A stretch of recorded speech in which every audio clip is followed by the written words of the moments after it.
আপনারা দেখছেন টিভি24 news network. সবশেষ আপডেটে স্বাগত জানাচ্ছি আমি মৌসুম ইসলাম। ইরানের সঙ্গে দীর্ঘায়িত সংঘাত থেকে বেরিয়ে আসার উপায় খুঁজছেন প্রেসিডেন্ট ডোনাল্ড ট্রাম্প, কিন্তু তার সামনে একের পর এক এসে পৌঁছাচ্ছে সম্পূর্ণ বিপরীতধর্মী বার্তা। একদিকে সৌদি আরব যুদ্ধের উত্তেজনা কমিয়ে কূটনৈতিক সমাধানের আহ্বান জানাচ্ছে, অন্যদিকে ইসরায়েলের প্রধানমন্ত্রী বেনিয়ামিন নেতানিয়াহু তেহরানের ওপর আরও কঠোর সামরিক ও অর্থনৈতিক চাপ বাড়ানোর পরামর্শ দিচ্ছেন। ফলে ট্রাম্প প্রশাসনের সামনে এখন সবচেয়ে বড় প্রশ্ন, যুদ্ধ থামানোর পথ বেছে নেওয়া হবে নাকি আরও কঠোর অবস্থানে যাওয়া হবে।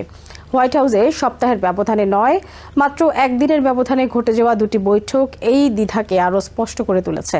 সৌদি প্রতিরক্ষা মন্ত্রী খালিদ বিন সালমান ওয়াশিংটনে এসে প্রেসিডেন্ট ট্রাম্প ও ভাইস প্রেসিডেন্ট জেডি ভেন্সের কাছে সৌদি যুবরাজ মোহাম্মদ বিন সালমানের বার্তা পৌঁছে দেন। তার বক্তব্য ছিল, ইরানের সঙ্গে চলমান সংঘাত দ্রুত প্রশমিত করা দরকার।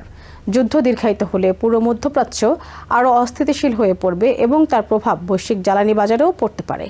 এর ঠিক আগের দিনই ওভাল অফিসে ট্রাম্পের সঙ্গে বৈঠকে বসেন ইসরায়েলের প্রধানমন্ত্রী বেঞ্জামিন নেতানিয়াহু। ইসরায়েলি কর্মকর্তাদের ভাষ্য অনুযায়ী তিনি ট্রাম্পকে জানান যে কূটনৈতিক আলোচনার মাধ্যমে ইরানকে থামানো কঠিন হবে, বরং সামরিক চাপ অব্যাহত রাখা এবং প্রয়োজনে পূর্ণমাত্রার যুদ্ধের প্রস্তুতি নেওয়াই কার্যকর পথ হতে পারে। দুই নেতা ইরানের ওপর নতুন সামরিক ও অর্থনৈতিক চাপের বিভিন্ন বিকল্প নিয়েও আলোচনা করেন। ট্রাম্প দীর্ঘদিন ধরে দাবি করে আসছেন, ইরান শেষ পর্যন্ত আলোচনার টেবিলে ফিরতে বাধ্য হবে।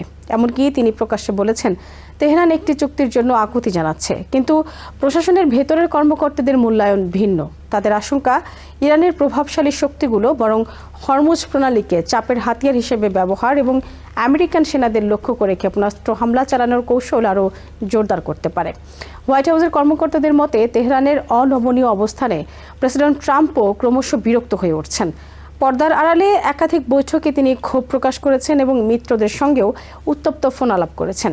পরিস্থিতি পর্যালোচনার জন্য তিনি ক্যাম্প ডেভিডে ক্যাবিনেট বৈঠকও ডাকেন। সেখানে সাংবাদিকদের প্রশ্নের জবাবে ট্রাম্প বলেন, তার লক্ষ্য হলো জয় নিশ্চিত করা। তবে কিভাবে স্থবির কূটনৈতিক প্রচেষ্টা পুনরায় শুরু করবেন সে বিষয়ে তিনি স্পষ্ট কোনো রূপরেখা দেননি। যুদ্ধের নিরাপত্তা ঝুঁকি ইতিমধ্যেই প্রেসিডেন্টের সফরসূচিতেও প্রভাব ফেলেছে।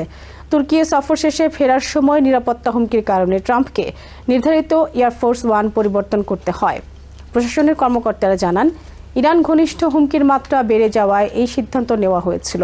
পরে বিষয়টি সংবাদ মাধ্যমে প্রকাশিত হলে প্রেসিডেন্ট ক্ষুব্ধ হন।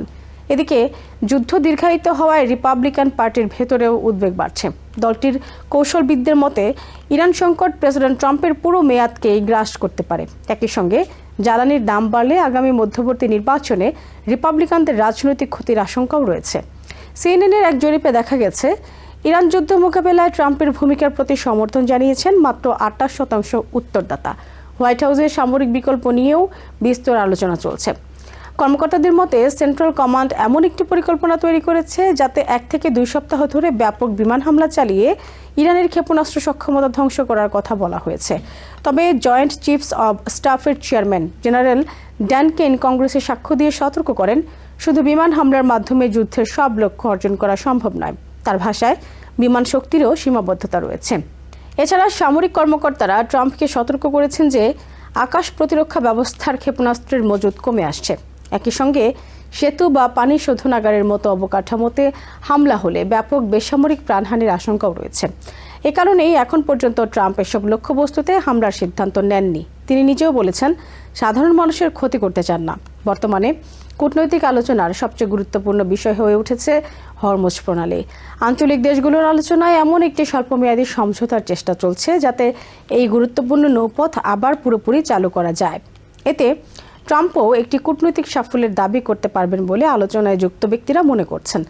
রিপাবলিকান নেতারাও ব্যক্তিগতভাবে হোয়াইট হাউসকে দ্রুত এই পথ খুলে দেওয়ার গুরুত্বের কথা জানিয়েছেন।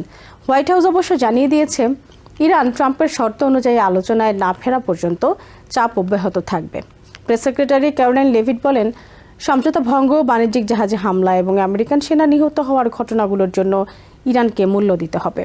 অন্যদিকে কাতার ও পাকিস্তান সহ কয়েকটি দেশ নতুন করে মধ্যস্থতার চেষ্টা চালালেও এখনও কার্যকর আলোচনা শুরু হয়নি। আমেরিকান কর্মকর্তাদের আশঙ্কা, এখন ইরানের সিদ্ধান্ত গ্রহণের রাজনৈতিক নেতৃত্বের চেয়ে ইসলামিক রেভলিউশনারি গার্ড কোর বা আইআরজিসির প্রভাব অনেক বেশি।